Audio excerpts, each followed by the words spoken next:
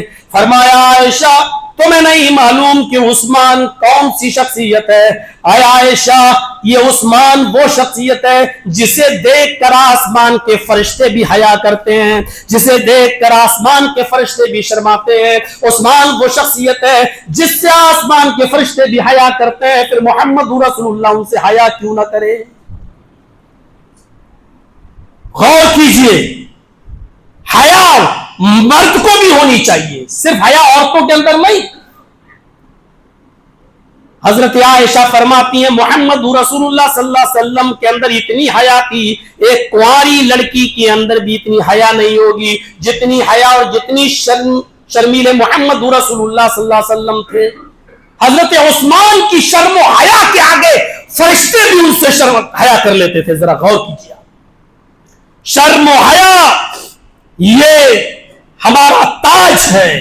اللہ کے نبی بخاری پڑھیے, اللہ کے نبی صلی اللہ علیہ وسلم نے صرف ایک جملے میں ایک سینٹنس میں آپ نے پوری بات کہہ دی, اذا لم تستحی ففعل ما شئت, اگر تیرے اندر شرم و حیا نہیں رہی تو جو تیری مرضی آئے جو تیرا دل کرے وہ کر.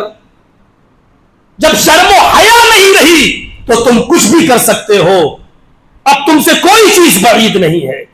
آج ویسٹرن کلچر پشچمی سبھیتا نے دیکھ لیجئے ہماری ماں ہماری بہن اور ہماری بیٹیوں کے اندر سے ایسی شرم و حیا کا جنازہ نکال دیا ہے کہ آج جو ان کے دل میں آ رہا ہے وہ کر رہے ہیں.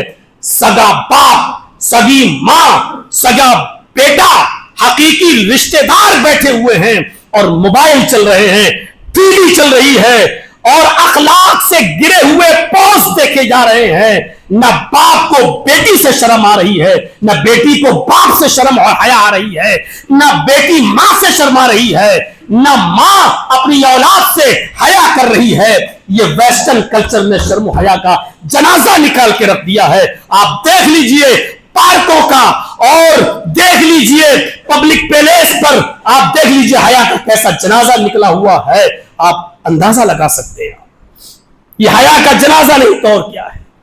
عورت کے اندر حیا کا حال تو یہ بتایا ہے اللہ کے نبی صلی اللہ علیہ وسلم نے. دیکھیے عورتیں مسجدوں میں آ سکتی ہیں نماز پڑھنے, حقیقت کا حقیقی مسئلہ یہی ہے. اللہ کے نبی نے فرمایا بھی لا تمنعوا اماء اللہ ان یصلینا فی المسجد, عورتیں اگر مسجد میں نماز پڑھنے آئے تو ان کو مسجد میں آنے سے مت روکو. صاف و صریح روایت موجود ہے, آ سکتی نماز پڑھ سکتی, جائز ہے. لیکن عورتوں کی شرم و حیا کے پیش نظر اللہ کے نبی صلی اللہ علیہ وسلم کا یہ حکم بھی موجود ہے. آپ نے یہ بھی فرمایا عورت کی گھر کی نماز مسجد کی نماز سے افضل ہے. پڑھیے ابو داؤد اور دیکھیے سنن نسائی, صاف لفظوں میں موجود ہے عورت کا گھر میں نماز پڑھنا اس کے گھر کے آنگن میں نماز پڑھنے سے, اس کے گھر میں عورت کا گھر میں نماز پڑھنا مسجد میں نماز پڑھنے سے افضل ہے. پھر گھر کے آنگن میں نماز پڑھنا, فرمایا کہ برآمدے میں نماز پڑھنا گھر کے آنگن میں نماز پڑھنے سے بہتر ہے. پھر فرمایا کہ اس گھر کے روم میں جو عورت کا پرسنلی روم ہوتا ہے اس روم کے اندر نماز پڑھنا, اس کوٹری کے اندر نماز پڑھنا گھر کے برآمدے اور آنگن میں نماز پڑھنے سے افضل ہے. یعنی عورت جتنا اندر اور جتنا مردوں سے چھپ کر اور جتنا غیر مردوں سے بچ کر نماز پڑھے گی اتنا زیادہ افضل ہے. اس میں کوئی شک نہیں کہ عورتیں مسجد میں آ سکتی ہیں, جائز ہے, آئیں. بلکہ نبی کا یہ حکم بھی موجود ہے کہ اگر وہ مسجد میں نماز پڑھنے کے لیے جانا چاہیں تو تم ان کو منع مت کرو. لیکن صاف طور پر یہ بھی موجود ہے کہ عورت کا گھر میں نماز پڑھنا مسجد میں نماز پڑھنے سے افضل ہے، اور گھر کے برآمدے میں نماز پڑھنا آنگن میں نماز پڑھنے سے افضل ہے، اور گھر کی کوٹھری میں کمرے میں نماز پڑھنا برآمدے میں نماز پڑھنے سے افضل ہے۔ یہ کیوں کہا گیا؟ یہ شرم و حیا ہی کے پیش نظر ایک عورت کے اندر جتنی شرم و حیا ہوگی اتنا ہی بہتر ہوگا۔ میرے بھائیوں، جتنی وہ مردوں سے بچے گی۔ اللہ کے نبی جناب محمد رسول اللہ صلی اللہ علیہ وسلم کے زمانے میں عورتیں مسجدوں میں نماز پڑھنے آیا کرتی تھی، اس میں کوئی شک نہیں ہے۔ اب غور کیجئے اس حدیث پر کہ اللہ کے نبی صلی اللہ علیہ وسلم فرماتے ہیں اگلی صف میں نماز پڑھنے کا ثواب اگر تمہیں معلوم ہو جائے، غور کیجئے آپ مسئلہ دیکھیے، اگر اگلی صف میں نماز پڑھنے کا ثواب تمہیں معلوم ہو جائے تو اس ثواب کو پانے کے لیے لوگ لڑنا شروع کر دیں گے، اگلی صف میں آنے کے لیے لوگ جھگڑنا شروع کر دیں گے، اور قرآن بازی کی نوبت آ جائے گی۔ قرآن میں پرچی میں جس کا نام نکلے گا اس کو آگے کھڑا کیا جائے۔ اگر ثواب معلوم ہو جائے اگلے صف میں نماز پڑھنے کا کتنا ہے تو لوگ لڑیں گے، جھگڑا کرنا شروع کر دیں گے، اور قرآن بازی کی نوبت آ جائے گی۔ اگلے صف کا ثواب دیکھ لیا آپ نے کتنا ہے کہ لوگ لڑنے پر آمادہ ہو جائیں اور قرآن اندازی کی نوبت آ جائے۔ لیکن وہی اللہ کے نبی صلی اللہ علیہ وسلم یہ فرما رہے ہیں خیر صفوف الرجال اولها وشرها آخرها، مردوں کی اگلی صف سب سے بہتر ہے اور سب سے پچھلی صف سب سے بری ہے۔ اگلی صف مردوں کی سب سے افضل ہے اور پچھلی والی صف سب سے بری صف ہے۔ مطلب یہ نہیں کہ نماز نہیں ہوگی، فضیلت کے اعتبار سے، ثواب کی کمی کے اعتبار سے پچھلی صف سب سے بری صف ہے اور افضل صف کیا ہے؟ آگے والی۔ لیکن عورتوں کے تعلق سے اللہ کے نبی صلی اللہ علیہ وسلم کی حدیث بھی سنیے آپ نے کیا فرمایا، خیر صفوف النساء آخرها وشرها اولها، عورتوں کی سب سے افضل صف، سب سے بہتر صف سب سے پچھلی صف ہے اور سب سے اگلی صف سب سے بری صف ہے۔ بھائی امام نماز پڑھے گا، 5-6 صفیں ہوں گی، اس کے بعد پردہ ہوگا، اس کے بعد عورتوں کی صفیں لگی ہوئی ہیں، جبکہ پردہ پڑا ہے، لیکن اس کے باوجود اللہ کے نبی کہہ رہے عورتوں کی سب سے پچھلی والی صف سب سے بہتر ہے اور سب سے اگلی والی صف سب سے بری ہے، کیونکہ سب سے اگلی والی صف مردوں کے سب سے زیادہ قریب ہے۔ یہ عورتوں کی شرم و حیا کا تقاضا باقی رکھا ہے اور ان کو بتایا ہے کہ تم مردوں سے کتنا دور رہو، کہ نماز پڑھنے کے لیے بھی جاؤ، مسجدوں میں بھی جاؤ تو کوشش کرو کہ تم پچھلی صف میں رہو تاکہ مردوں سے تمہاری دوری برقرار بنی رہے اور مردوں سے تمہارا تال میل نہ ہو، جتنا تم مردوں سے دور رہو گی اتنا زیادہ اچھا ہے۔ آپ اندازہ لگائیں، یہ شرم و حیا کا تقاضا ہے، فطری طور پر شرم و حیا رکھی ہے شریعت نے، اسلام نے۔ اور ایک اور نظریے سے دیکھیے، ایک اور ناحیے سے سوچئے، نکاح ہوتا ہے لڑکی کا،